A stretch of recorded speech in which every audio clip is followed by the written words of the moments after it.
وقضى ربك ألا تعبدوا إلا إياه وبالوالدين إحسانا إما يبلغن عندك الكبر أحدهما أو كلاهما فلا تقل لهما أف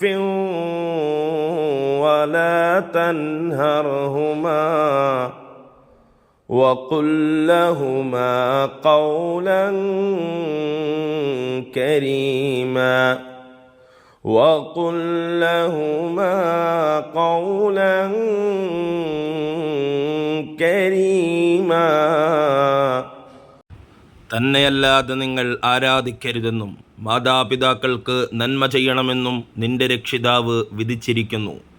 അവരിൽ, അതായത് മാതാപിതാക്കളിൽ ഒരാളോ അവർ രണ്ടുപേരും തന്നെയോ നിന്റെ അടുക്കൽ വെച്ച് വാർദ്ധക്യം പ്രാപിക്കുകയാണ് എങ്കിൽ അവരോട് നീ ഛേ എന്ന് പറയുകയോ അവരോട് കയർക്കുകയോ ചെയ്യരുത്.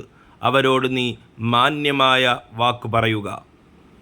واخفض لهما جناح الذل من الرحمة وقل رب ارحمهما كما ربياني صغيرا. കാരുണ്യത്തോടുകൂടി എളിമയുടെ ചിറക് നീ അവർ ഇരുവർക്കും താഴ്ത്തിക്കൊടുക്കുകയും ചെയ്യുക. എൻ്റെ രക്ഷിതാവേ, ചെറുപ്പത്തിൽ ഇവർ ഇരുവരും എന്നെ പോറ്റി വളർത്തിയതുപോലെ ഇവരോട് നീ കരുണ കാണിക്കണമേ എന്ന് നീ പറയുകയും ചെയ്യുക.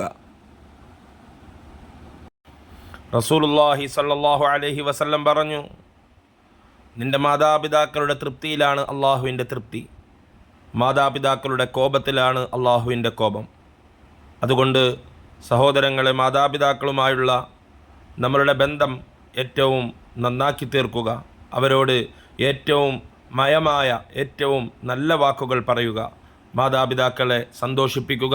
ദുനിയാവിലും ആഖിറത്തിലും വിജയികളായി തീരുക. അള്ളാഹു തൗഫീഖ് തരട്ടെ.